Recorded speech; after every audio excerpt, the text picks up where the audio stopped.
David Harvey, in The Enigma of Capital, that he puts that the production entails geographical concentration of money, means of production, and labor power. And these are brought together in a particular place where new commodities produced. They are then shipped off to markets to be sold and consumed somewhere else. And this proximity to means of productions, labor power, and consumer markets lowers the costs and raises the profit to some favored locations. So the next slide, we're going to talk about the profitability of extractivism here in Brazil. As the primary exporter character of the Brazilian economy, this ensures a prolonged occupation in the semi-periphery of world economy. And as an intermediate zone of for the capitalist world economy, is a historical characteristic of Brazil to have agenda primarily aimed at the production and, of course, the exportations. So the profitability of extractivism must also be considered at a local level, at the regions where these mining activities occur, economically interact with the companies. So the municipalities surrounding this mining areas receive a fraction of the company's profit, but it's like a small fraction from the profit. So Brazil has developed a significant economy dependency upon extractivism, highlighting these municipalities that sustain the local economy through the profitability of mineral resources exploitation. So in the next slide, you can jump, please. We're gonna see this chart. We saw a little bit yesterday in Professor Regina's presentation. Here we can see significant numbers of the in the Brazilian economy occupying, along with the export of commodities like soil, a large part of the economy. In the next slide, we're gonna see another chart from the Atlas of Economic Complexity. We can already see the accelerated growth of the mining sector here in Brazil and the progressive growth, specifically between 2010 and 2015 when the disaster happened. So going further, we're going to give you some context of the disaster in Mariana and also the current situation. So for those who are not familiar with the case, in November 5 in 2015, the Fundão Tails Dam, operated by Samarco, which is a joint venture between Vale and BHP Billiton, suffered a catastrophic rupture, releasing millions of cubic meters of toxic mud into the surrounding environment, flowing through the main river, Rio Doce Basin, and eventually reaching the Atlantic Ocean. This event is considered one of the worst environmental disasters in Brazilian history, affecting countless lives and, of course, causing irreversible environmental damage. And the immediate aftermath of this dam rupture was devastating. 19 lives were lost, 600 were displaced, and vital water sources were contaminated, leading to a long-term water crisis. And the ecological destruction spanned over 600 kilometers, affecting biodiversity, ecosystem functions, severely impacting livelihoods of local communities, especially those reliant on the river for fishing and agriculture. You can jump to the next one. And this wake of the disaster, Samarco response was closely scrutinized. The company actions include emergency relief efforts, compensation to the victims, and implementations of rehabilitations program. However, criticisms arose over the adequacy and, of course, the speed of those responses, raising questions upon how corporate accountability and effectiveness of existing regulations to prevent such disasters. And of course, these disasters expose deep political and social contradictions within Brazil and world capitalist system. This tragedy explored a national debate on the cost of neo-extractivism and the role of multinationals, corporations, and local economies, and of course the need of strong environmental governance, and also prompt social movements advocating for justice, systemic change, and highlighting the interconnectedness of environmental and social justice issues. The resettlements were about to occur in 2023, but no information has been found about the current situation of the resettlements. You can jump to the next one. So here we're gonna see what actually Samarco did among this 7 years that happened, the tragedy. So the tragedy initiated a cascade of financial and legal actions to mitigate the vast social environmental damage. And Samarco faced immediately some penalties, including social environment bails of 1 million reais, the freezing of funds, and substantial fines levied by the public authorities. And in response to this environmental violation, Samarco was issued 73 times and 25 infractions noticed by IBAMA, which is an important institution here in Brazil. And only the notifications by IBAMA was counting 350.7 million in fines. Of course, established in 1977, Samarco enabled Vale actually, and BHB to geographically diversify and capitalize on Brazil. And this strategic decision reflects on a broader trend of targeting regions rich in natural resources, yet with lower extraction costs, just like we saw at the beginning. So the aftermath of the Mariana disasters brought this issue for the forefront. And we have like an initial agreement to pay 1 billion reais to social environmental bail to the Federal Public Ministry, MPF. But merely scratching the surface of the impact. And despite these efforts, the actions taken by the company, such as establishing the Renova Foundation, have faced also criticism for their ineffectiveness, lack of impartiality, and fully address the disaster impacts. Samarco continued expansion post-disaster is actually reflects like a wider critique of the capitalism system exploitation, and as we saw sometimes in Jason Moore books, the idea of sheep nature, and this approach basically prioritized economic profit over social environmental costs, creating this division between humans and nature and hindering the sustainable development efforts.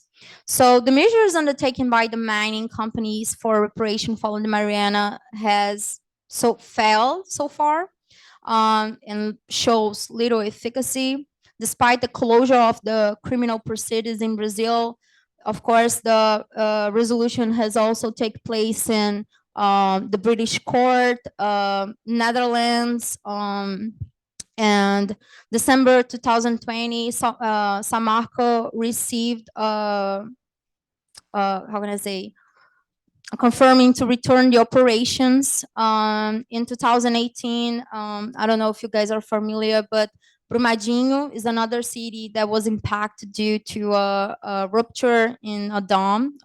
It's close to Mariana as well, Brumadinho. And this gained like significant attention given to ongoing legal challenges faced by the companies in relation to the Mariana disaster, both within Brazil and internationally being issued, the companies. In courts in both United Kingdom and Netherlands are currently pursuing legal actions against the involved companies. So amidst this legal turmoil, Samarco has successfully expanded operations within the Germano mining complex, and the continued operations amid ongoing legal and the social challenges. You can jump to another one. Now we're gonna see what the Brazilian state actually did. as I said, Brazil has already a complex relation with the mining and extractivism activities, and of course, involved so many multinationals. It highlights historic characteristics of Brazil in this dependency. So this disaster underscored the consequence of economy reliant on natural resources exploitation, and in the capitalist scene, extractivism in Brazil is a key activity underpinning the national economy. Also, talking a little bit about the supervision, the state's political commitment to overseeing private enterprise activities was a failure. That's one of the main things. Brazil didn't supervise the activities of Samarco in the region, and one of the things that the state could provide, it helps a little bit at the moment, was the emergency financial aid, and of course the allegations against the companies implicating the environmental crimes, qualified homicide, crimes related to flooding collapse, and basically through the state, Samarco was issued by 9 types of environmental violations crimes. And to give you another perspective, we have the social movements in the next slide. Victims in the Mariana disaster are not merely passive entities, but actually they show as activity political beings in the pursuit of the environmental justice denied to them. Organized civil society still sought dignified living conditions for the local population at Mariana region. The participation of the population was envisioned through governance action proposed, include popular participations. And in this meeting, where antagonistic interests were evident, and the local population had space to voice their demands, complaints, and of course, they range from loss of income from various economic sectors to environmental contamination and the lack of dignity in temporary housing, among others. Furthermore, the population mobilized through public hearings, highlighting the lack of fair reparations, attention to the local health, and these movements against the backdrop of the dam rupture demonstrate a myriad of factors contributing to environmental justice, and including the disproportionate allocation of environmental risks to the poorest and most marginalized ethnic groups, such as quilombolas and indigenous people that are next to the region. To give some conclusions upon this research, the Mariana disasters exemplifies not only an anomaly, but also a manifestation of a broader social territorial dynamic driven by capitalist economy and economic system that perpetuate chronic social vulnerabilities. And Brazil's roles as a commodity producer and also the state's policies or the lack of responses exacerbate the social injustice by favoring privileged economic sectors such as the mining sector. And of course, is a system that prioritizes profit at the expense of the poorest segments of the society, leading to environmental crisis and deteriorating relationship between society and nature. Despite the pressing need for reparations, efforts by the mining companies to evade accountability, including delaying or schedule bearing claims, they left a significant debt, about to 73 billion reais unpaid.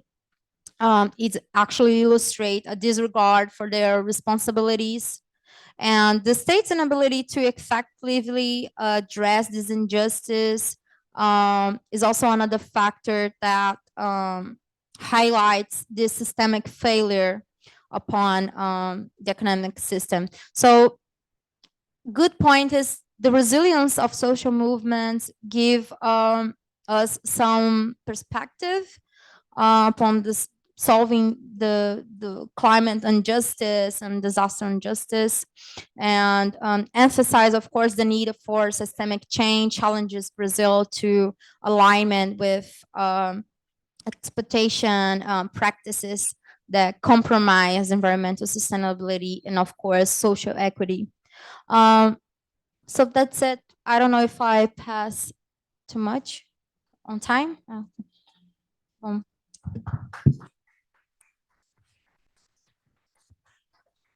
Thank you, Júlia. So let's go to our second presentation. Now we'll have by authors Leonid Grinin and Anton Grinin. Please. All right, so in today's presentation, we'll explain how and why the deepening crisis negatively influenced the global environment. Yes, thank you. Since the beginning of the Great Recession in 2008 and the Arab Spring from 2011, there has started a process which we call the world system reconfiguration. By the time of those events, economic globalization had already so far outstripped political globalization that the process of catching it up between the latter and the former could not help but begin. Unfortunately, such catch-up has to be very complex and turbulent, provoking strong and conflicting structural transformations, including the rollback of globalization itself. And the next one. So the world system reconfiguration is an outcome of the systemic and deepening crisis, as a result of which the world system is undergoing considerable transformations, while the current world order is breaking down and some powers are competing with the US for leadership. Since Russia launched its special military operation in Ukraine in February 2022, the world system has entered a new phase of development that combines international, economic, and other crises. The uncertain outcomes of this military operation and the split in the world into different zones and other negative outcomes, unfortunately, are not optimistic about the environmental outlook. So we believe that the deepening crisis of the world system will have a negative impact on the global environment because of the weakening of environmental policy condition and rejection of decisions already taken on climate and environmental issues, destabilization, which inevitably leads to environmental degradation, crisis, which force governments to solve environmental problems on a residual basis, and reduce spending on environmental goals in favor of military expenditures. Also, military operations and preparations inevitably increase the consumption of resources and carbon-based energy. Next one, please. Military action that destroys the natural environment are called ecocide. Meanwhile, the impact of military action on Ukraine's environment is already absolutely devastating. Take, for example, the destruction of the Kakhovka hydroelectric power station. This is a really big disaster. So this is the Kakhovka hydroelectric station before its destruction. On the night of 6th June 2023, the dam of the Kakhovka station was damaged and its upper part collapsed under the pressure of water. Next one, please. As a result, water from the Kakhovka reservoir began to flow uncontrollably downstream into the Dnieper. Besides many other disasters, according to some reports, the disaster of the Kakhovka hydroelectric power station will make farming impossible on an area of 584,000 hectares. So almost all military operations are accompanied by a number of changes and destruction of the natural environment because large-scale, long-term, and severe damage of forest, fertile land, and pastures. Next, please. Let us quote about such a negative impact on ecology from the chapter titled Ecology Life in the Unstable Biosphere by the author, who is our colleague, Natalia Kovaleva from Lomonosov State University. in reports to the Club of Rome, to which we also have contributed. The military earthwork or engineer works lead to changes in relief, in formation of artificial excavation and dumps, movement of soils, destruction of vegetation, growth of buried soils. It has direct effect in associated, which are associated with changes in the surface caused by explosions, and indirect effects in which caused by shock waves and disturbance of the stability of the soil cover, as well there in the mountains when landslides producing huge masses of friable gravel deposits at the foot of the slopes. Next one. It is clear that the destruction of nature by military action has profound long-term consequences. The military action in Ukraine has a lot of such long-term negative effects. In particular, we should mention the use of depleted uranium shells, which will obviously be a source of radioactive contamination of the soil, as well as the massive use of cluster munition by both sides. Unfortunately, the amount of used munitions in Ukraine's territory is so huge that the next generation, as well as the environment, will inevitably suffer from the remnants and unexploded bombs. Next one. The global crisis, which is accompanied by conflicts, can provoke a global disaster. The reconfiguration of the world system and the destruction of the world order greatly intensified geopolitical rivalry and its severity. The inevitably damages of the environment since the goal of the crushing rivals at any cost moves back any environmental goals. For example, in addition to the humanitarian catastrophe, the conflict in Gaza has led to huge environmental consequences, both in Gaza and on a global scale. In addition, the Houthi attacks had led to a reduction in shipping traffic in the Red Sea, forcing it to use the route around Africa, which requires much more fuel. Next one. Even geo-economical rivalry, as for example, fight for the European gas market, which is peaceful, leads to great environmental harm because of the use of so-called hydraulic fracturing methods. Next one. Thanks. It has become largely commonplace to criticize capitalism for seeking only its profit and tending to expansion and being responsible for the resource depletion and environmental degradation. Capitalism is, of course, organically linked both to the growth of resource consumption, especially energy, and to environmental degradation.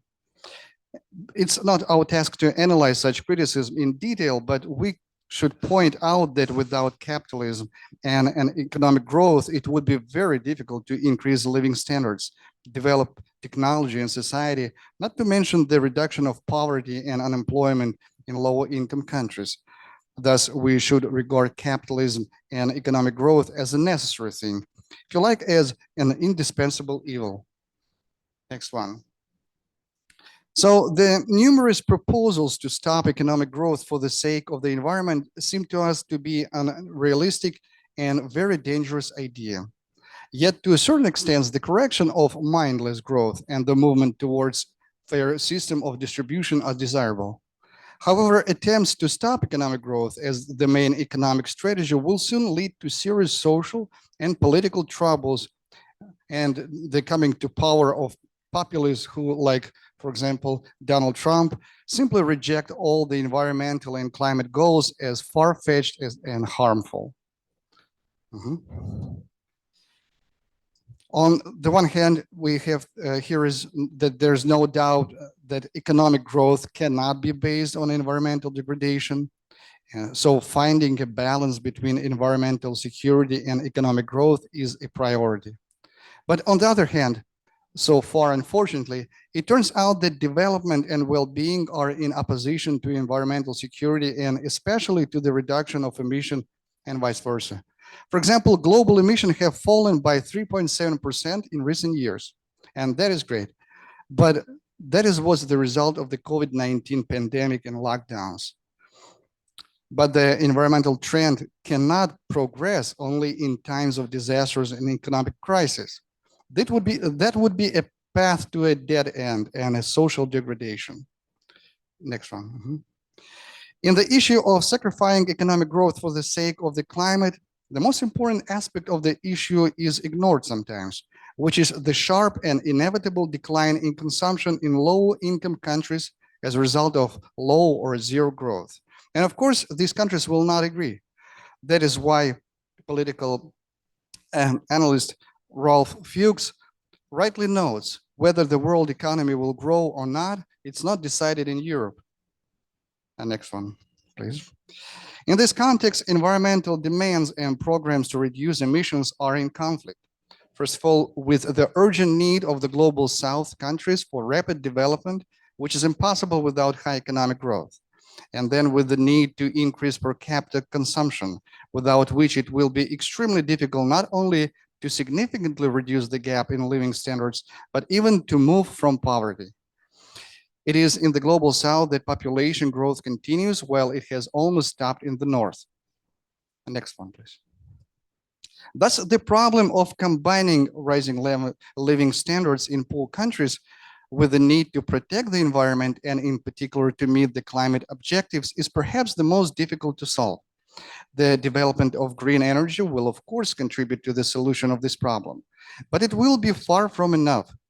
How can we reconcile the challenge of escaping poverty with reducing greenhouse gases when 2.4 billion people still lack access to clean cooking and 775 million lack access to electricity? Next one, please. We express our position in the title of one of our chapters in the aforementioned Moscow State University report to the Club of Rome, entitled High Income and Low Income Countries Towards a Common Goal at a Different Speeds, the copy of which we have here. And the next one, please. Planning environmental and climate-friendly programs is extremely important. However, ill-conceived or ill-adapted environmental standards lead to problems and confrontations.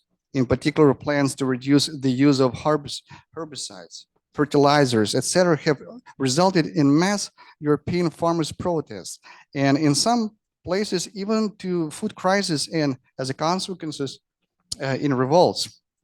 The revolt in Sri Lanka in 2022 is a recent example. Thus, it is obvious that reducing industrial and agricultural production cannot be the main path of environmental policy. This is a destructive path, which is very limited in terms of resources and ultimately leads to a reduction in environmental investment. Well-known Russian scientist Askar Akayev writes that to promote environmental and climate issues, political leaders of a new formation are needed, who are aware about the modern scientific and technological achievements and who are capable of preventing the coming global environmental crisis. However, in the context of the subject of this presentation, we would say that even more urgently, we need new elites who have the will and the determination to agree on a new, fairer, and more peaceful world order. And then it will be possible to lay foundation for a much more environmental friendly world system. We believe that within the framework of cooperation between the BRICS countries, we can already see a prototype of new principles of the new world order. For now, unfortunately, the situation is that the more unstable the world becomes, the more the environment is affected. However, we must not despair, but work together to find the most rational ways to solve environmental and climate problems. Thank you. I would add to this is Moscow State University report to Club of Rome. So that's there is a big, of course, collective of authors here. Anton and me presented. And in this report, no. Connects with many issues, including climate. Our colleagues, the climate, ecology, and we present chapters about technology and global aging, and with us, and he presented a chapter of about population growth. No, so we want to present this book to the library.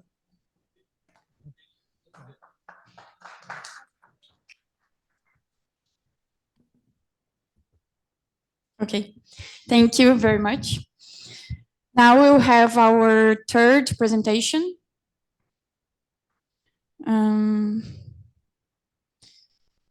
Is by the author Taufik Sarieddin. Sorry for pronunciation. Are you here? It's actually almost correct. Okay. Yes, I'm here on Zoom.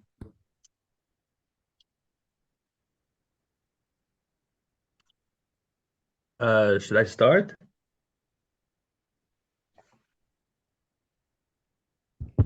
Yes, please. Okay, I'll share my screen.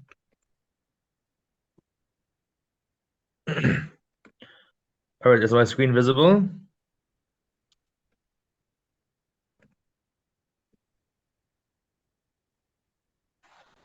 Okay, great. Okay, good afternoon, good evening, wherever you are, good morning. I'm coming to you from Lebanon. My presentation is entitled The Less Smoking Gun, a World Systems Analysis of Carbon Intensity in the Belt and Road Initiative. So my name is Taufik, and I got my PhD in International Cooperation and Development from Japan's Nagoya University. This is the outline of my presentation. First, I'll give a brief introduction and background to the affairs at hand, followed by an overview of literature on world systems analysis and environmental health. Then we're going to look at Pakistan and Cambodia, specifically under the BRI. We're going to look at the impact of the BRI on rice production in those two states, as well as the production and extraction, I should say, of copper and coal, followed by an examination of the country's greenhouse gas emissions and their respective carbon intensities. So first of all, scholarship on China's Belt and Road Initiative, or BRI, has mainly focused on its impact on US hegemony and the fiscal health of participant states, neglecting its environmental dimension. Despite eco-friendly descriptions of BRI projects, such as that it promotes green energies through solar and wind and hydroelectric projects, that it decreases the dependence on firewood for certain communities, that it promotes and protects biodiversity, and so on, which are mostly relayed by Chinese media outlets, the carbon intensity of participant states has yet to be studied. World systems analysis will be used to assess China's impact on Pakistan and Cambodia's economies, both of which have been heavily influenced by China. Just to give you an idea, Pakistan has secured the top position as the state most influenced by China among all the states in the world for the second consecutive year, and Cambodia has always come in second place. So they're the two arguably highest or most impacted states by China. We're going to examine them to evaluate the environmental ramifications of the BRI that have occurred on them, examine the BRI sustainability features, and compare these states' carbon intensity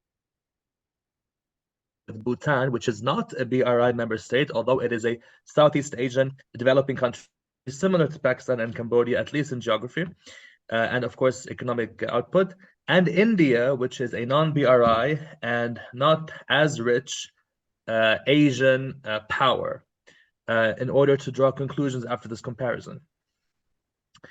First, an overview of processes, analysis, and environmental health.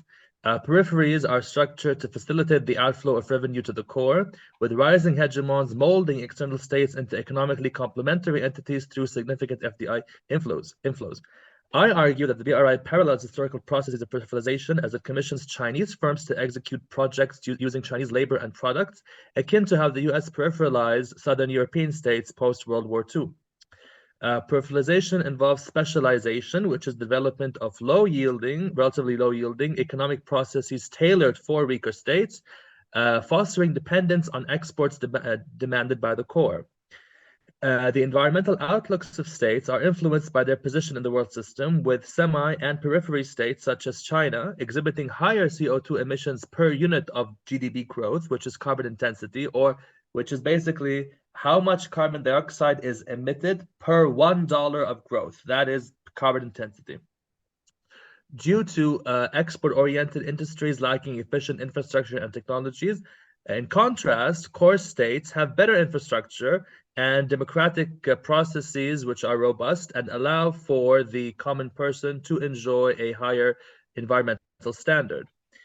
Finally, peripheries often prioritize attracting foreign investment over environmental regulations, which is something touched upon recently.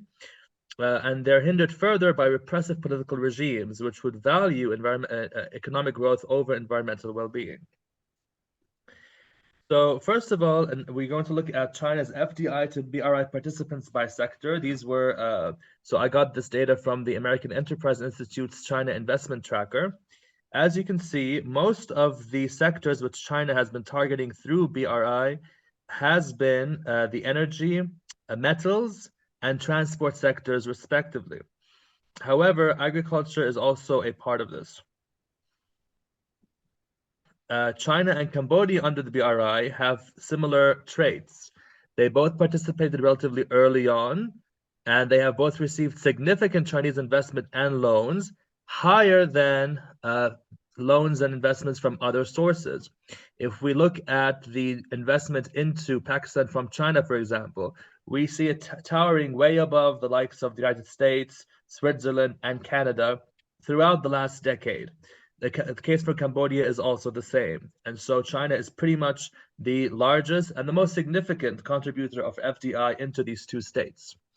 Pakistan hosts one of the most important limbs of the BRI, which is the China-Pakistan Economic Corridor,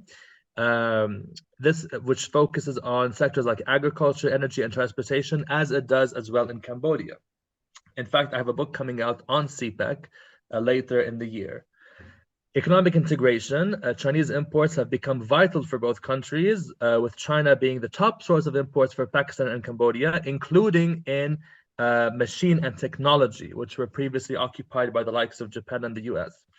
Additionally, China has become the second largest destination for Pakistan's exports. So there's an increasing economic complementarity between the two economies 10 years on after the BRI was first started and all this FDI has been pumping in. In fact, the complementarity is also becoming further on the cultural and military fronts. Both nations have witnessed a rise in educational migration to China. Notably, the largest destination of Pakistani foreign students has been China. For the last few years, China surpassed the UK and the United States, owing to several factors such as very generous scholarships, as well as improved universities in China, as well as a feeling by Pakistani students that they should better integrate with China because it is Pakistan's largest economic superpower partner. And so it would be economically savvy for them to do so. On the cultural front as well, we have a rise in Mandarin acquisition, both in Pakistan and in Cambodia. On the military front, interestingly enough, the US imposed an arms embargo on Cambodia to punish its closer ties to Beijing. In response, Cambodia purchased a lot more arms from China in an unprecedented fashion. And so Cambodia does not seem to be regretful about these closer ties and is countering any US effort to kind of yank it back from closer ties to Beijing.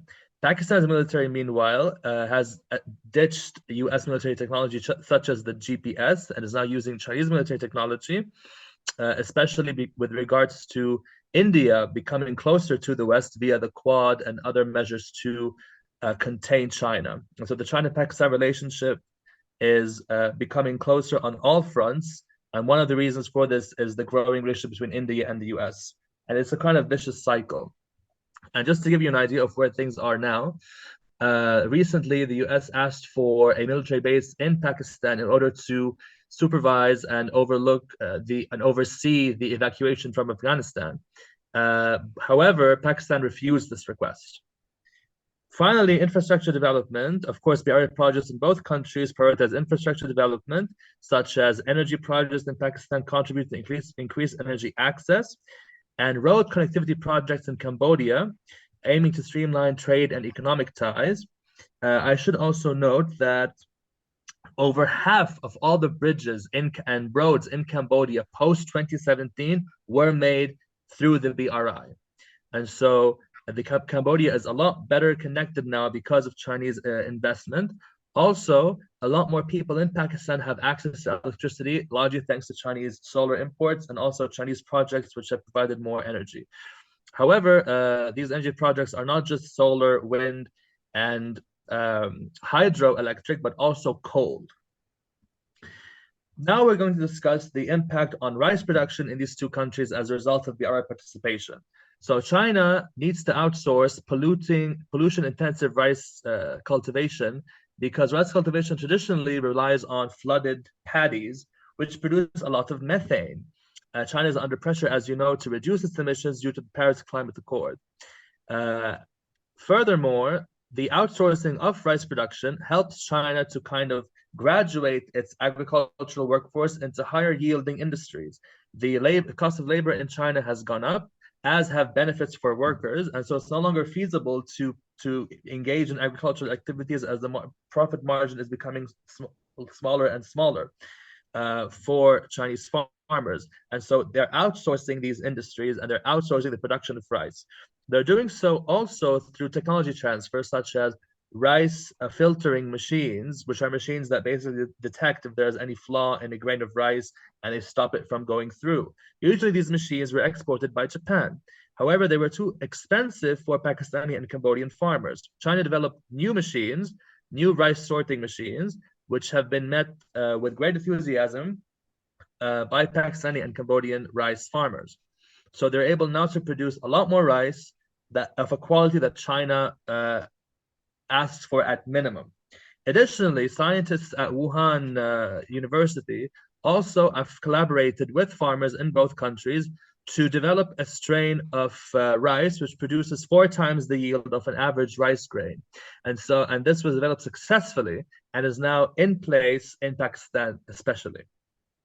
This has led to the following chart, whereby, as you can see, while China was depending a lot on Thailand and Vietnam in the early 2010s, Pakistan and Cambodia have slowly emerged as higher sources of rice for China. In fact, China has become Pakistan's largest rice export destination, even though the rice that Pakistan produces is not consumed domestically in Pakistan because it's the short grain rice, which is not traditionally part of Pakistani cuisine.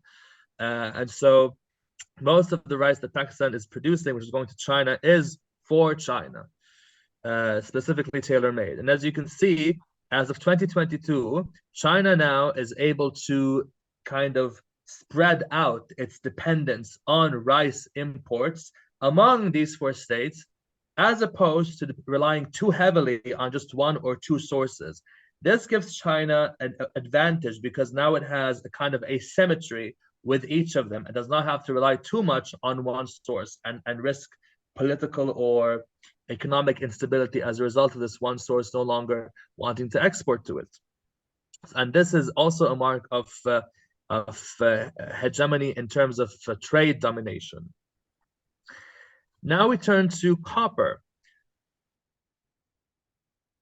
in solar technology and on solar equipment, of which China is a major producer. In fact, the International Energy Agency showed that China controls 80% of the supply chains of solar technology, which is a dangerously large number. And so China is in constant need of copper. Furthermore, within China, there have been calls by official Chinese publications of the need to outsource copper, and aluminum extraction because of their negative effects on the Chinese environment. Therefore, through the BRI, China has been able to export the production or the extraction of raw copper and gradually shift away from extraction into smelting, which is a higher value process. And this is also part of specialization, as in molding Pakistan and Cambodia to produce more copper for China. The result of China's investment and efforts in this regard are remarkable.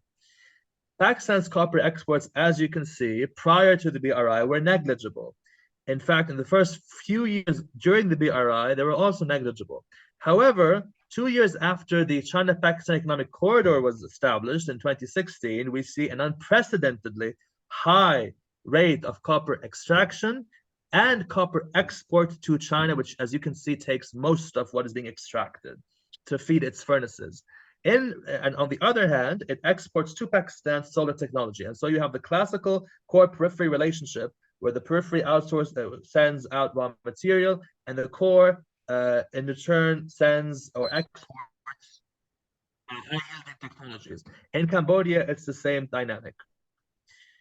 Coal. Prior to, so under the BRI, Beijing has commissioned the construction of coal power plants. Pakistan has the 7th largest coal field. Excavated coal in Pakistan is only suitable for local energy production because it's of a low quality, not for export to China. This provides Beijing with tax revenues through the companies which help excavate the coal, which are its own companies, so that it can invest in its own renewable energy and get itself a greener grid. As you can see, Pakistan's coal production has spiked in the years following BRI and CPEC due to all these coal production, coal power plants popping up as a result of the BRI. Interestingly, however, the case in Cambodia is much more visible. It's much more remarkable because Cambodia is not rich in coal. Cambodia has had to import a lot of its coal in order to feed the coal power plant that China has furnished it with. And you can see a large spike following. But now we come to the emissions. What has this led in terms of the environmental quality? Well, methane emissions of Bhutan, Cambodia, and Pakistan show that there is no correlation really between BRI involvement and methane emissions. Pakistan's was rising gradually even prior to the BRI, and Cambodia and Bhutan have remained largely static, meaning that the BRI, despite rice production outsourcing, has not led directly to more methane production in Cambodia and Pakistan. In fact, if we look at the methane intensity of these states, we find that the Cambodia's has largely decreased, and others, including that of China, which has decreased remarkably. When it comes to the general greenhouse gas emissions, yes? Sorry to interrupt. Hello? Yes? Are you listening? Yes. Oh, am I over time? Please. Okay, I apologize. Yes. Okay. Yes, If I you hear you. can conclude.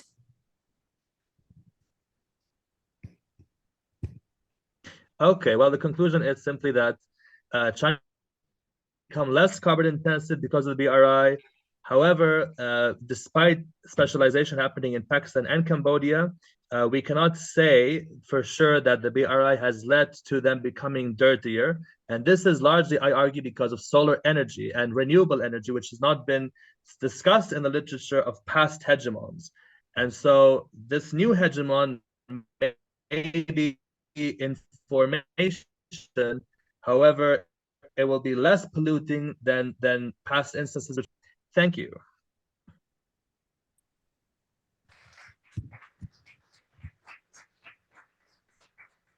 Thank you very much. Our next presentation is by the author Abel Alves. Thank you. As of April 2023, the World Bank estimated that 4.4 billion people, approximately 56% of the world's human population, lived in cities, and that by 2050, 70% would live in cities. The World Bank also notes that the expansion of urban land consumption outpaces population growth by as much as 50%. A 2022 article published in Nature Food adds that from 2003 to 2019, cropland area increased by 9%, primarily due to agricultural expansion in Africa and South America. Despite the International Union of Geological Sciences' rejection of humanity's global impact as a new geological epoch, this is the Anthropocene. It is our species' reduction of an entire planet to a collection of resources, including other sentient beings assigned this status by us. As of 2023, the IUCN Red List estimated that extinction threatens more than 44,000 biological species. This crisis moment, driven by a human population glut, is linked to desires for dominion and imperium, and is always in dialogue with our diverse perceptions of other sentient beings, from seeing them as nothing more than stimulus response machines to be used by us as we please, to showing empathy for their suffering, and to all sorts of permutations in between. With the global expansion of our ecological footprint, urban synanthropic and commensal animals will increasingly be important to any non-human life surviving this time of troubles. In turn, synanthropic species can become representatives of a natural world that still acts in ways not completely under humanity's control. Commensal species are most appropriately different species that share food sources as well as territory. Today, raccoons in the United States eat out of garbage cans and backyard bird feeders, and in the state of Illinois, they have greater urban and suburban population densities than they have in the countryside, dominated by monocultures of maize and soy. Likewise, in Curitiba, the capital of Brazil's Paraná state, the capybara has fled rural industrialized agriculture for the city. Between 2000 and 2020, Paraná lost 13% of its forest cover. Expansive agriculture, with its reliance on agrochemicals and synthetic fertilizers, dominates much of the state of Paraná, which is the second largest producer of grains in Brazil. It is also a leader in the production of soy, milk, poultry, hogs, and farmed fish. So that Curitiba's identity as an ecologically minded center of urban sustainability, surrounded by more than half of Paraná's certified organic producers, stands in contrast to the rest of the state, defined by cash crops and sentient animals reduced to the status of milk, egg, and meat-producing machines. Curitiba has become a refuge for animals escaping industrial agriculture. Primarily foragers of grass, aquatic plants, and some bushes, capybaras also show some dietary plasticity, blurring boundaries between the synanthropic and the commensal. Considered a pest by farmers for their consumption of crops like maize and sugarcane, capybaras have used waterways like the Baragui River to travel to Curitiba, where in June 2023, municipal authorities numbered their population at really only 188, with 75 in Baragui Park alone. They have also been joined by other mid-sized native species like the white-eared possum, the black-eared possum, the orange-spined hairy dwarf porcupine, several species of bats, and local birds like the acara tit spinetail. In addition, other non-local adapters to the Anthropocene, including white and black tufted marmosets, have joined the capybara in making Curitiba their home. In Curitiba, capybaras have become a source of entertainment and education, fulfilling the mission of the Imperial Zoo circa 1900, as studied by historians like Harriet Ritvo, Nigel Rothfels, and Daniel Vandersommers. Uncaged capybaras give city dwellers some exposure to a natural world that is being radically changed by us, and they may thereby inspire efforts at triage and conservation by at least some of us. While capybaras can serve as a vector for zoonotic diseases such as rabies, one study of 337 fecal samples collected in São Paulo state between 2018 and 2020 identified viruses as a minor public health issue in Brazilian capybaras. I could go on with other examples, including Rocky Mountain spotted fever, but veterinarians seem to be saying that capybaras need to be observed, but are not an intense danger to human health. Likewise, in a 2021 study of Curitiba's bats, 10 bats were found as having carried rabies, but the bats, when this was introduced to the public by RIC TV, were also introduced to the public as important pollinators and insectivores. Curitiba and other Brazilian cities are wrestling with how to live with other animals, even as human global expansion and imperialism now reaches its endgame stage. With globalization's acceleration of European imperialism after 1492, human destruction of the natural world intensified. Trees were felled for farmlands and ships that moved plantation crops like coffee, tea, and sugar to imperial hubs. However, a master narrative that reduced this planet, including non-human animals, to mere resources, confronted challenges from another human perspective, embracing similitude and sympathy. Sometimes the two positions might be conflated in the same individual, and they existed in indigenous traditions around the globe, not just in the mind of European imperialists and intellectuals. Positions were conflicted and complex, with René Descartes seeing non-human animals as stimulus response machines, and Benito Feijó in 18th century Enlightenment Spain arguing that dogs and cats will show hesitancy and contemplate whether or not to fight, critiquing Descartes for portraying animals as automata, only moved as iron is moved by a magnet.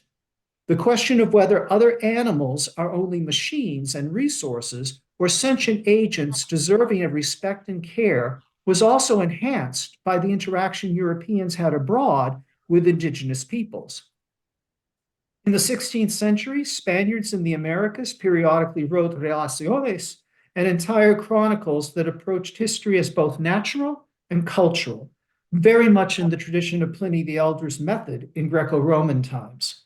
In 16th century Mexico, then called New Spain, the indigenous Nahua authors who wrote the Florentine Codex with the Franciscan Bernardino de Sahagún not only analyzed the hierarchy, religion, origins, and growth of the Mexica Empire, they accumulated documentation on interactions with non-human animals, demonstrating a blend of attitudes. Nahuas were necessarily concerned about locusts who ate and destroyed crops, and with worms called Asinoquidan who destroyed maize. Animals could be threats, but like the possum, they could also be portrayed sympathetically by these Nahua authors as, quote, quite harmless. It does not bite one when it is seized. It cries, it squeals, true tears come forth, especially when it is taken with its young. Likewise, the Codex recorded a sense of similitude with monkeys, stating, it has human hands, human feet, nails, real nails, long nails, and all the maize, fruit, meat become its food. It eats like a human being. The monkey is rather tame, and it sits like a man. Non-human animals could threaten crops or reflect human behaviors. They also could be resources, it is true, and the Spaniards counted their cattle hides, for example, as the Jesuit priest Jose de Acosta did, counting hides departing New Spain and the value they would bring in Spain when traded there. However, all these authors, indigenous and Spanish alike, did not ignore the sentient agency of animals, and Acosta noted that monkeys, when taught, acquire skills that, quote, seem worthy of human intelligence rather than of brute animals, end of quote. Nahuas and Spaniards both exhibited the full range of human attitudes toward other animals. This too was the case in Brazil, where indigenous peoples had both hunted animals and kept them as pets. While the Portuguese called indigenous Americans wasteful in their hunting of turtles for only their fat and eggs, the Portuguese slaughtered immense numbers of whales for oil. In 16th century Portuguese sources, Ana Camfora has found that Pero Magalhães de Gandavo might have primarily taken an interest in monkeys as commodities, stressing that perfume could be extracted from their scent glands. But a plantation owner like Ambrosio Fernandes Brandão around 1600 pondered the feelings of love found in non-human animals. If in 1768, 146 female whales and 33 calves were killed off the coast of Bahia, Brazil, poet João de Brito recognized the animal's sentience, mourning in a poem a mother who wants to die for her calf, end of quote. While humans have historically shown some compassion for non-human animals, even as we still do today in places like Curitiba and elsewhere, that compassion is contested in many ways.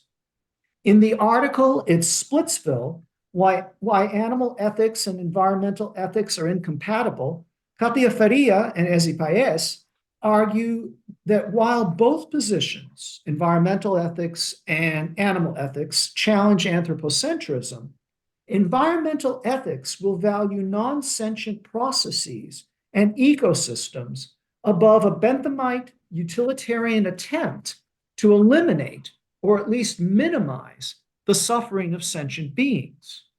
A blade of grass designated as native will be considered more valuable than sentient beings deemed invasive, despite the sentient being's capacity to suffer.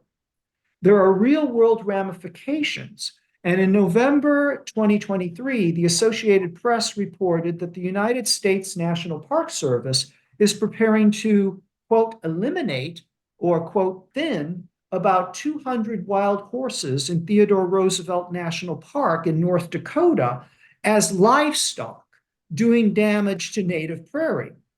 Arguing an ecosystem-based environmentalist stance, the Park Service is being opposed by local and national groups that run the gamut in their concerns, from the well-being and suffering of the wild horses to their preservation as resources who attract tourists. Human motivation toward the treatment of other animals remains quite mixed, like in colonial times, and their survival in a world we influence increasingly becomes reliant on choices we make. In Curitiba, the synanthropic capybara presents a case for people being willing to construct an urban environment that is home to multi-species citizens. Available on YouTube, a RIC TV video from October 28, 2021 has had over 27,000 views and 764 likes.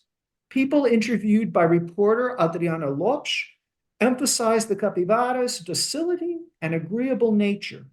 Lopes then points out calmly that attacks are rare, but do occasionally happen. This is done only after individuals, including a child, are shown petting peaceful capybaras. A clip is streamed with a capybara quickly biting a dog walker's leg and then immediately fleeing to the water. Government veterinarian Vivian Morikawa is brought on as an expert who reinforces the sense of biophilic pleasure in having the capybaras in Curitiba, while also assuring that the potential for disease is monitored. This is the Imperial Anthropocene's multi-species city in action. For better or worse, these synanthropic capybaras express their agency within limits set by human managers. Thus, a sampling of popular media, including an anthropomorphizing Instagram site with over 23,000 followers, generally present either cloying affection for the capybara or a call to give them some space so that humans and capybaras may continue to live side by side. Globally, Curitiba is not the only city to have officials who see synanthropic animal management as a sort of benevolent rule rather than pest eradication. In the US, Portland, Oregon's Bureau of Environmental Services states on its website that, quote, Portland is home to a surprising amount of wildlife for an urban area. Wildlife live in even the most developed areas by using backyards, street trees, utility poles, gardens, and parks. Birds, fish, and macroinvertebrates serve as indicators of riparian forest health. One strategy of the Portland Watershed Management Plan is to enhance aquatic and terrestrial community habitat. End of quote. Animals like Curitiba's capybaras have found ways to adapt to our depredations, leading biologist and philosopher Donna Haraway to propose that the term Anthropocene is inappropriate and demeaning. I have been speaking of the Anthropocene, but she prefers to speak of the Cthulhucene, a time of chthonic ones, chimeric beings of the earth arising from chaos, like the ancient Greek Gorgons, to narcissistic for humans to call the present ours alone. After all, to use an example she does not employ, capybara demonstrated agency by moving into Curitiba.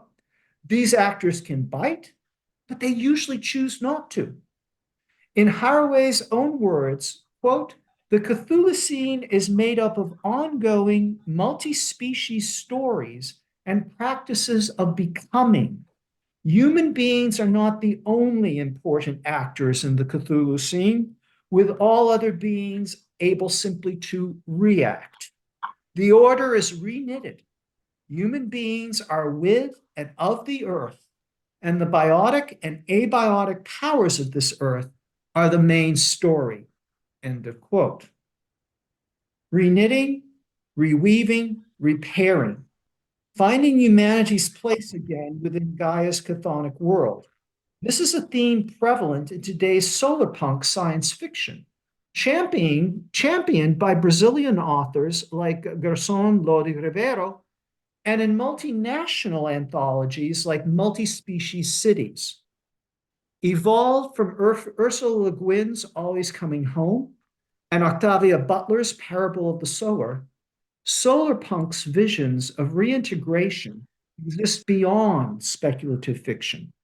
In practice, reintegration is a lot like Wangari Maathai's Greenbelt movement, which since 1977 has planted over 51 million trees in Kenya.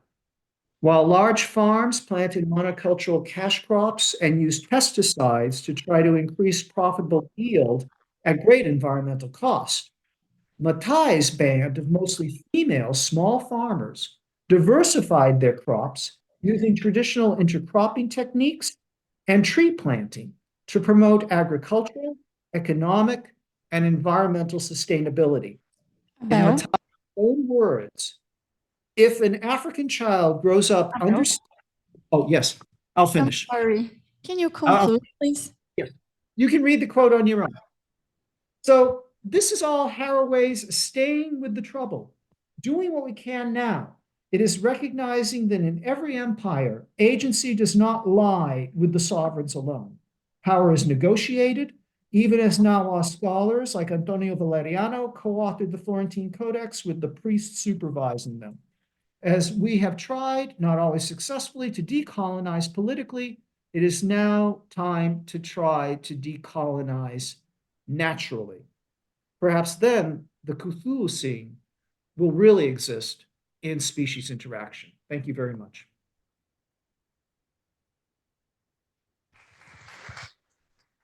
Thank you, Abel. Now we will have our last presentation.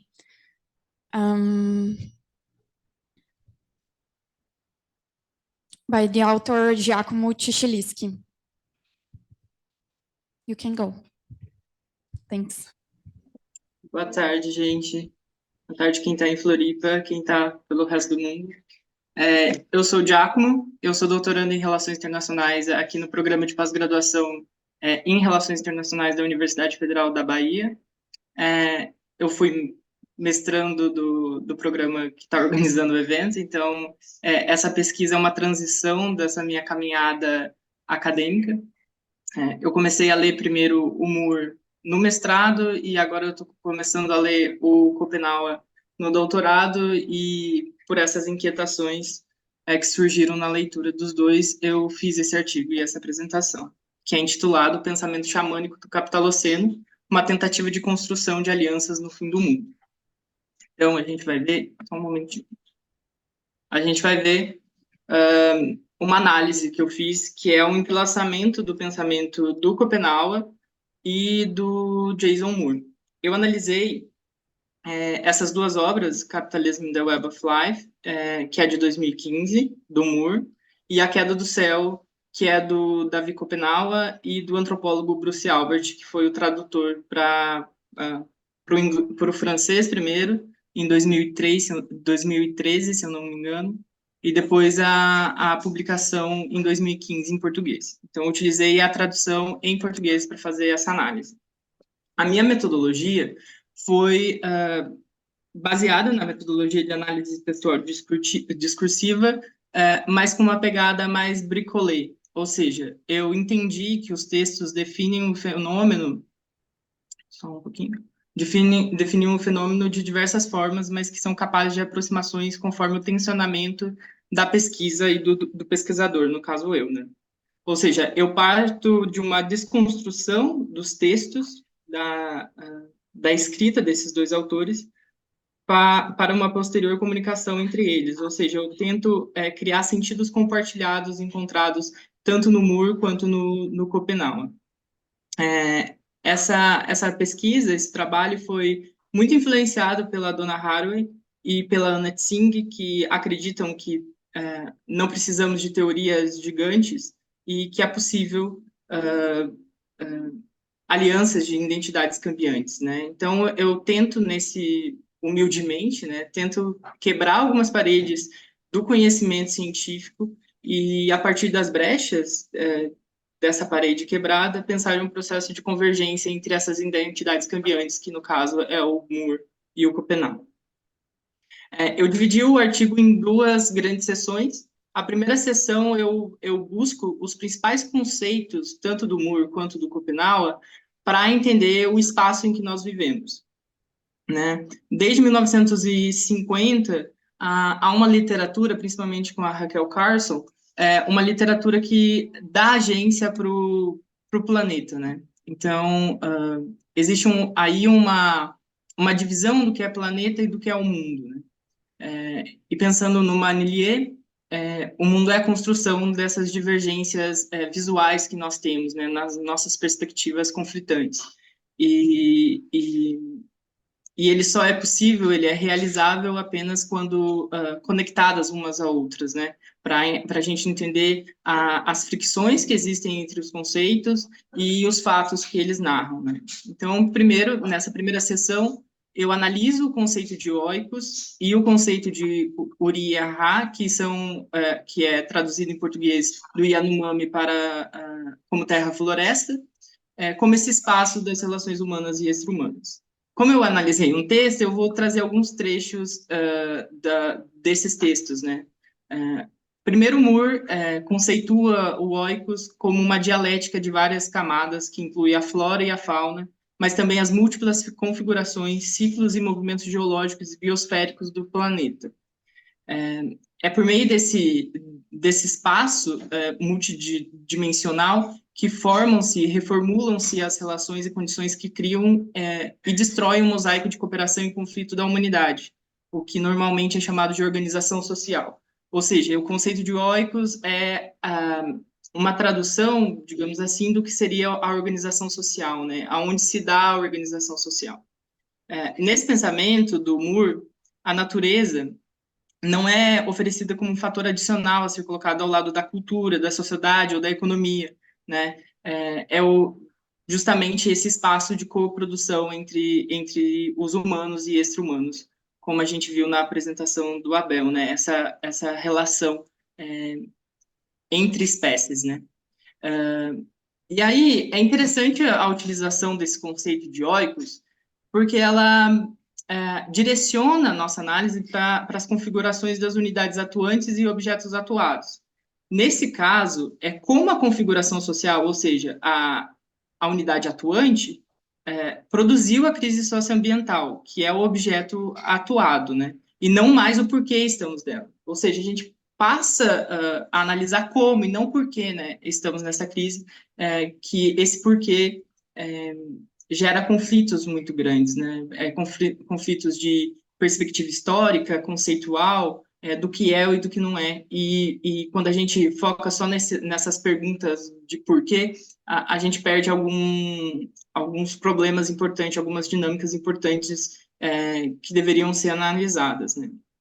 Então, a partir disso, de como é produzida a crise socioambiental, a gente também consegue relacionar a construção de estratégias de desconstrução do modelo produtivo dominante, ou seja, como acabar com essa configuração social que destrói o planeta, né, que desorganiza a natureza. Já no conceito do Schopenhauer, de terra-floresta, ele também coloca essa multidimensionalidade do espaço, né? Nesse trecho ele coloca que na floresta a ecologia somos nós, os humanos, mas são também, tanto quanto nós, os chapiri, os animais, as árvores, os espíritos, os peixes, o céu, a chuva, ou seja, tudo. É tudo que vê a existência na floresta longe dos brancos, tudo que ainda não tem cerca. Ou seja, nesse conceito do Schopenhauer, existe uma fuga da percepção utilitarista da natureza, né, que é encontrado até mesmo, como diz o Moore, nesses pensamentos de aritmética verde, né.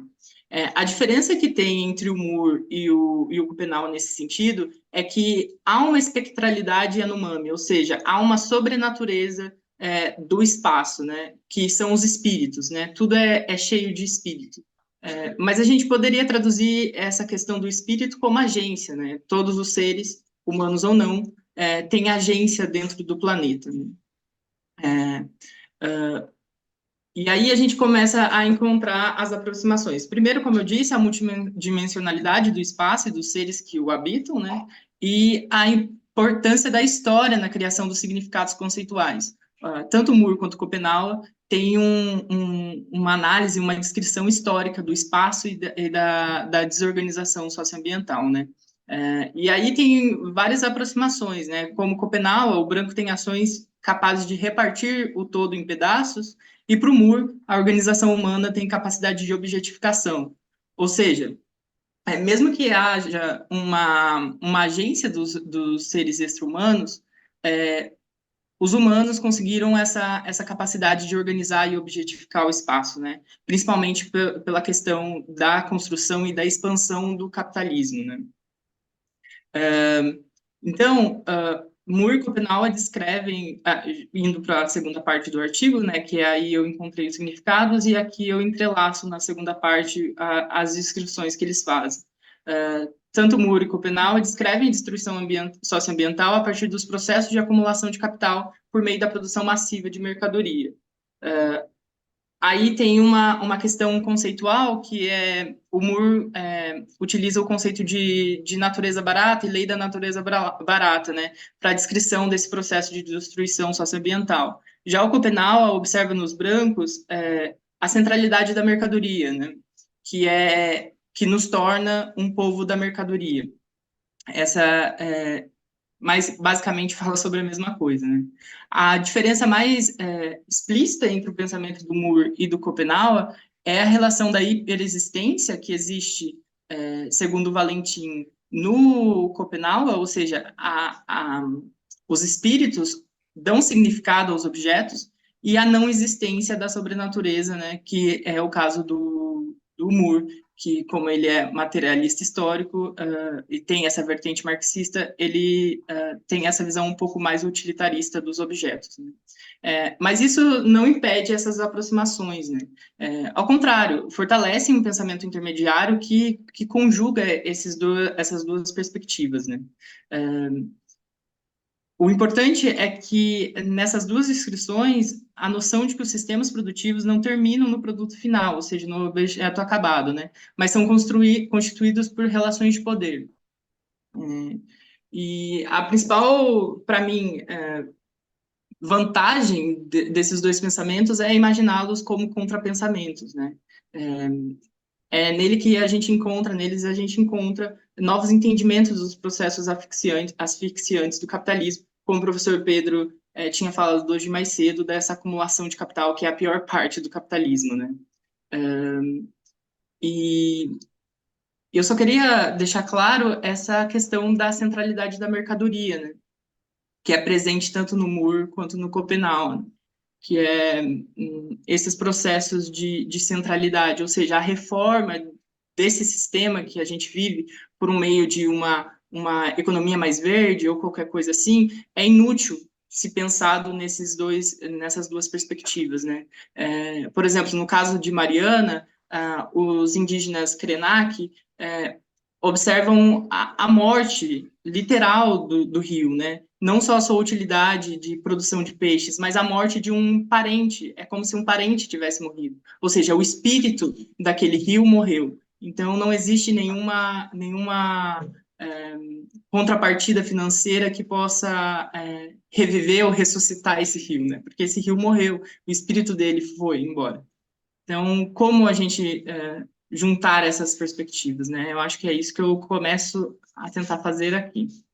E aí, para finalizar mesmo, eu fiz essa representação visual do que seria para mim, se a gente fosse montar um mundo, né? Um mundo do Oikos e da Terra-Floresta, o que seria juntando isso. Do lado esquerdo, a gente tem mais o pensamento do Moore, e do lado direito, a gente tem o pensamento do Copenhague.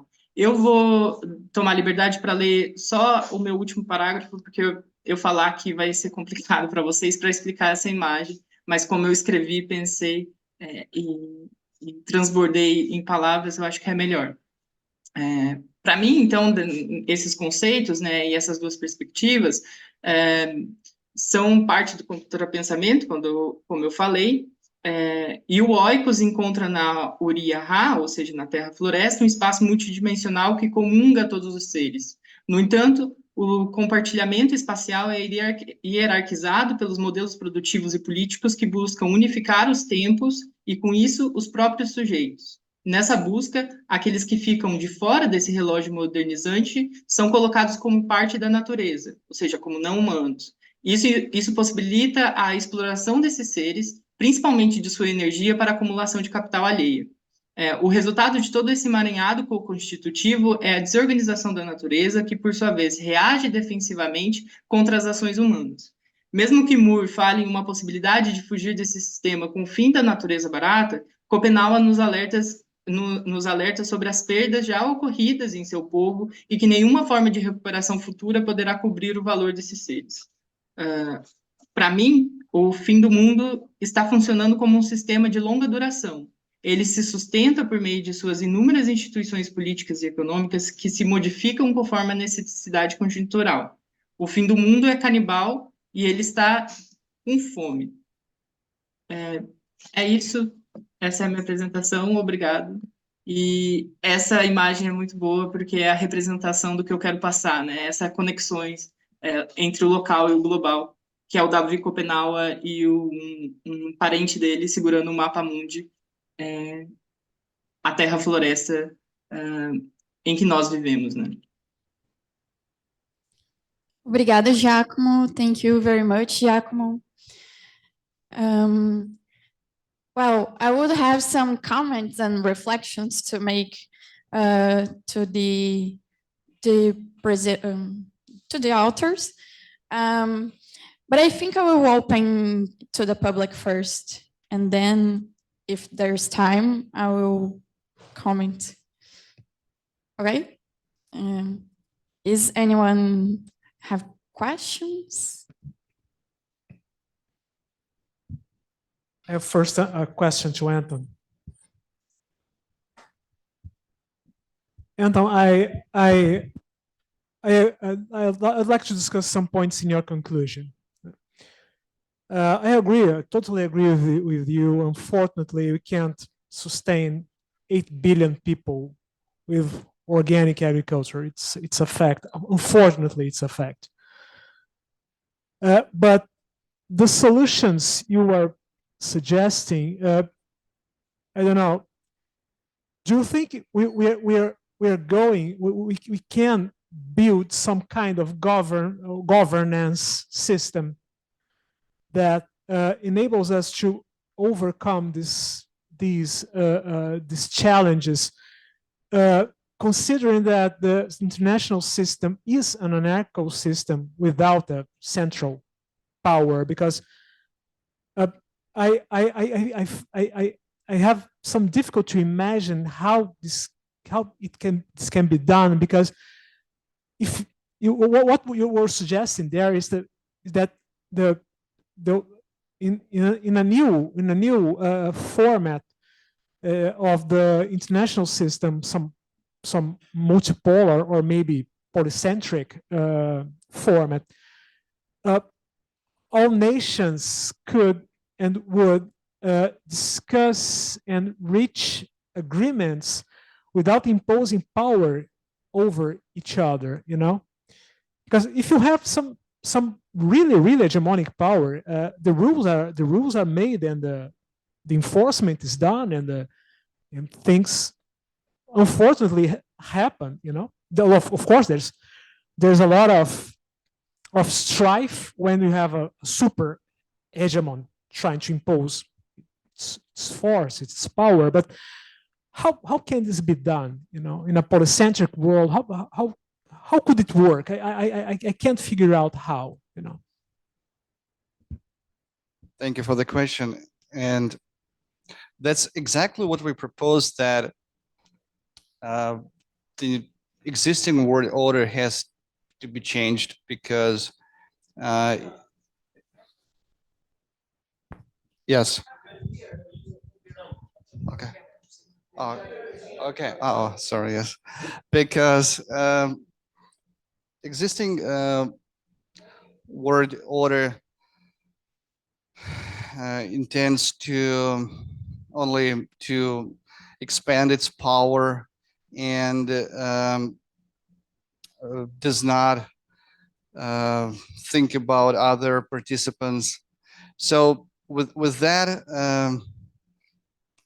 politics, the environment and the future of global future and environment has very bad. It actually has very bad future. So something has to be done, and we propose that a movement has to be to a more fair and to a more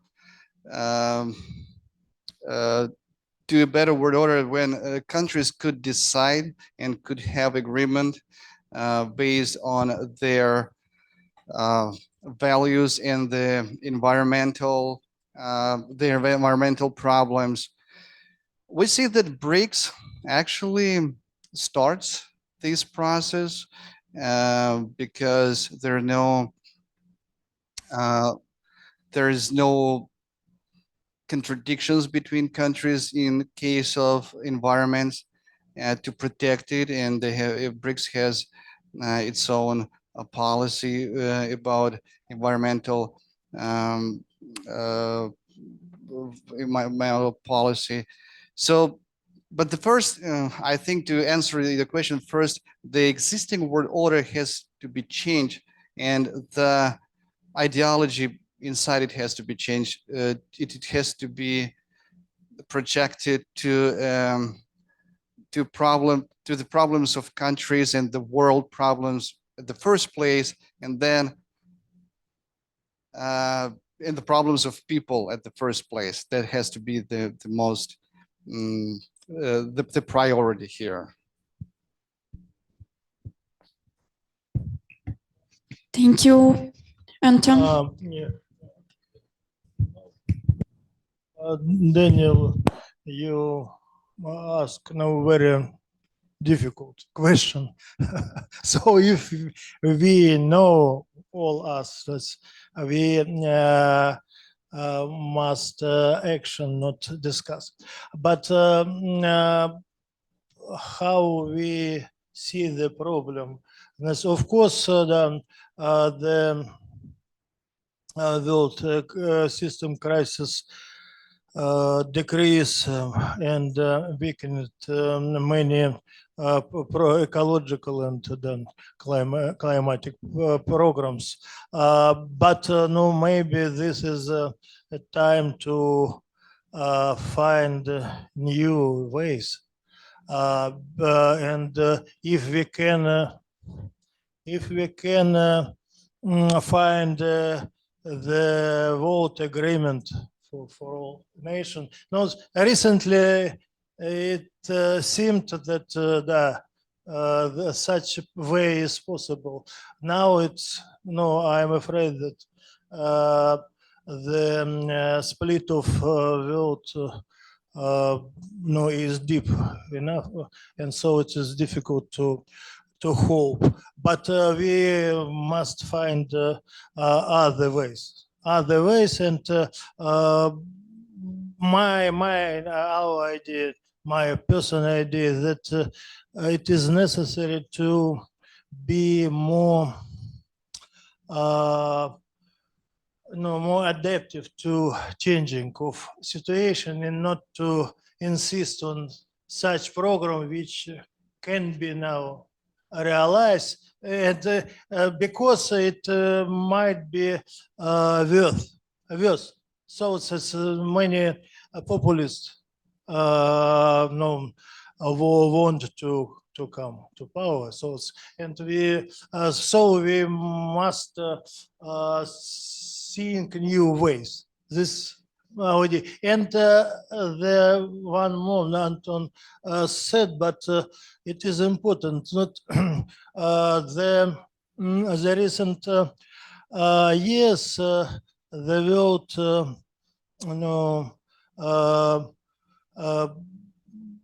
decided to not too ambitious goals, but maybe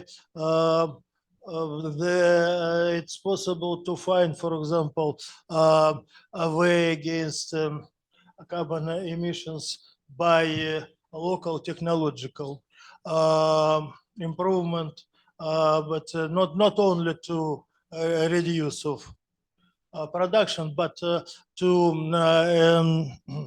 improve, to bettering our technologies, and it is also a way to this more user-friendly climate. So it's my idea that as any crisis, this crisis might give us new opportunities and new ideas about that's help climate and ecology.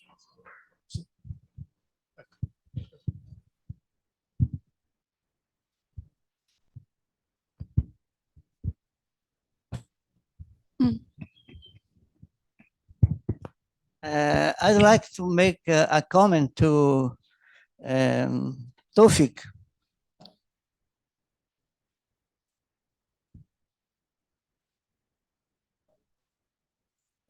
Is he listening?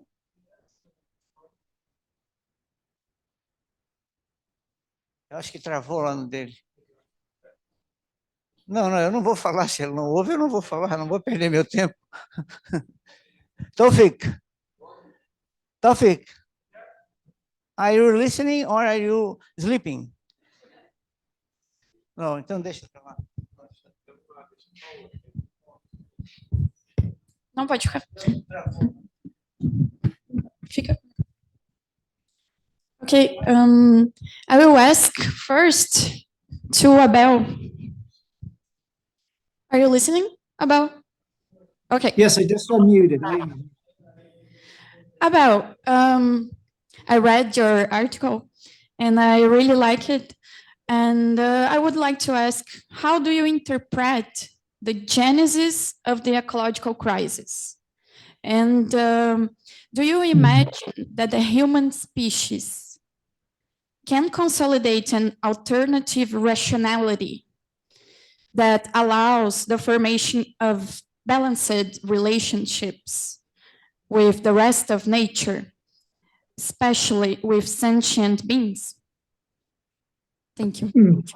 Thank you for that question. I think Giacomo, in his presentation, actually pointed one path there that I only briefly alluded to, that there are numerous indigenous peoples in the Americas and elsewhere that need to be studied for their philosophical cosmic visions.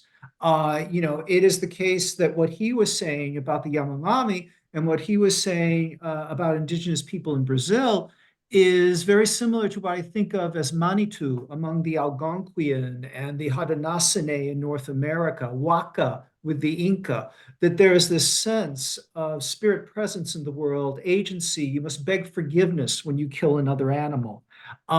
You are part of a web of life. Europeans had some sense of that and still do have some sense of that as well. It is a human sensibility that not all of us exhibit to the same degree, and cultures can emphasize and stress that it be exhibited or not.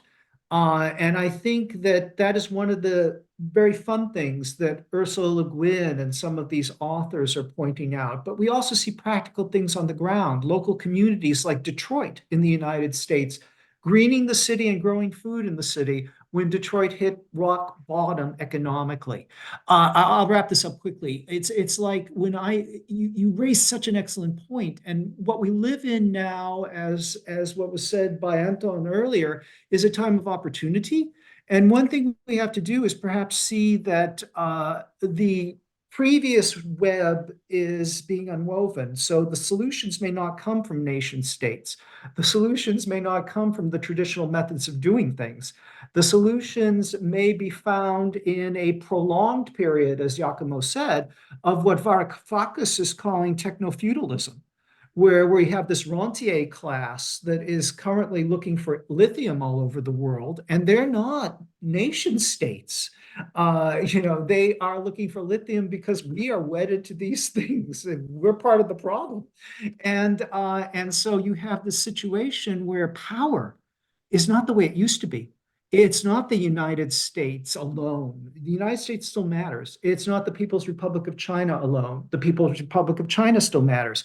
It's that, plus it's mega corporations functioning like guilds, plus it's local communities trying to find their own solutions. It's the Greenbelt movement. We may be entering into a highly decentralized, destabilized feudal period, using feudal loosely. And I think that's what Varoufakis is trying to get at. It's a time where the cycle is unraveling the old imperialism. It may come back. We can't predict the future, but there are these opportunities now for changes. And one thing to bring in is to bring in voices that previously were not there, previously were not being listened to, and to hear what they have to say. So I guess that's my long-winded answer. I'm sorry. Thank you, Abel. Now I will do a question to Giacomo. If anyone, okay, nobody has questions. Okay, Giacomo, I will say in English, okay? Okay. Based on your interpretation, how do these counter thoughts, contrapensamentos, perceive the end of the world? Is there an expectation of overcoming capitalism, or what prevails is fatalism in the face of the diagnosis of multiple crises? Did you understand? Entendi. Eu vou responder em português porque eu penso melhor em português. Então, Yes. tem as legendas também, né? Mas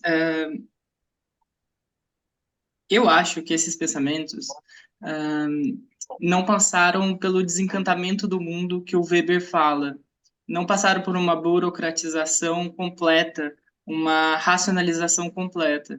Eles têm essa sobrenatureza que é muito valiosa para a gente pensar a nossa própria natureza, né? Então, se a gente fizesse, isso é hipoteticamente, né?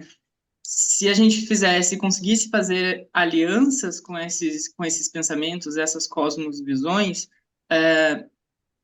encantadas, digamos assim, nós conseguiríamos mudar as nossas próprias ontologias, nossas próprias epistemologias, né?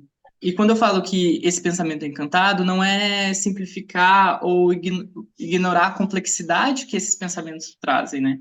Muito pelo contrário. É entender que pensamento é produção de conhecimento, não é uma produção de conhecimento como a gente está fazendo aqui, de que é escrito e apresentado em uma instituição cartesiana, digamos assim, mas é conhecimento. Então, eu acredito que se a gente fizesse uma boa aliança, um novo sistema surgiria. Esse sistema, eu não sei como nomear, eu acredito que não estaria nas nossas ideologias, nos nossos pensamentos políticos atuais. Seria uma construção, ou melhor, como o Moore fala, uma co-constituição dessa nova dinâmica de organização social, né? Eu não sou tão fatalista, assim, eu acredito eu acho que eu me alio muito ao que o Ailton Krenak fala, né? Que o fim do mundo está acontecendo há 500 anos. Então, são várias destruições ao mesmo tempo. Eu até coloco no artigo que a gente vive uma guerra múltipla e uma guerra única, né? Na mesma guerra, assim. É múltipla porque é intra e entre espécies, né? A gente hierarquiza, a gente objetifica, a gente produz para o nosso bel prazer, né? Para as nossas necessidades mais supérfluas. A gente organiza o oikos ou a terra-floresta, né? Como queiramos chamar. E, ao mesmo tempo, é uma guerra única, né? Porque é uma guerra única porque vem do mesmo sistema, é o sistema capitalista, que a gente sabe que é esse sistema, né?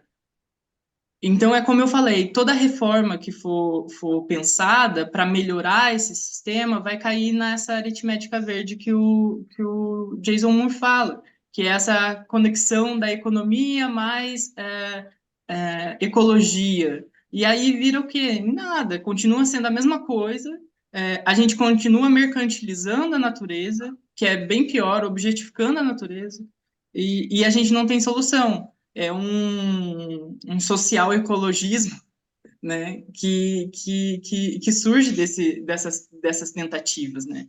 E o sistema nunca, a guerra única que a gente vive nunca é acabada, porque é continuada, é reformada, né? Então, eu acho que, para mim, essa é a problemática de reformulação. E na minha interpretação, a gente está bem no começo, a gente não acredita nessas cosmovisões não ocidentais, a gente está em um começo de ruptura, de conseguir mergulhar, né, deixar as nossas bases intelectuais, a nossa carga teórica, que é muito cartesiana, e mergulhar em um pensamento que a gente não conhece. E talvez esse mergulho seja a nossa salvação, né? Para a gente surgir e respirar de novo. Eu acho que esse é meu pensamento. Assim. Thank you, Giacomo. The last question to Júlia and Bruno. Júlia, Bruno, what are the reasons you attribute for the inefficiency of the Brazilian state in preventing the Mariana disaster and in promoting social justice after the event of Mariana? That's a nice question. I think yesterday we had like a clue of Brazilian capacity to produce not only response to natural disasters, human-caused disasters, but climate change, crisis, and obviously in this situation of Mariana, we see a lot of this inefficiency caused by the shock of interests among the economic sector. You know, when you have economy relied upon such a predator activity, such as extractivism, that sustain not only the profit of big companies that have a lot of power, and you can see this in Vale, BHP, Billington, and Samarco, because even then they are being sued, they have the power to keep up the activities, to expand the business. And I think one of the things that justify like this inefficiency of Brazil is the economy, pretty much of that. And of course, when you fight against a huge corporation as this one, and there's a lot of people involved upon those interests, it's hard to save social and environmental issues and assure the climate justice and social justice in those contexts. And it's really disappointing because we would expect more promptly response from the state, because it's a huge damage caused not only Mariana, Brumadinho, and maybe other places there's going to be affected by a rupture of a dam. But we see Brazil really tied to the economy, and that's a big issue.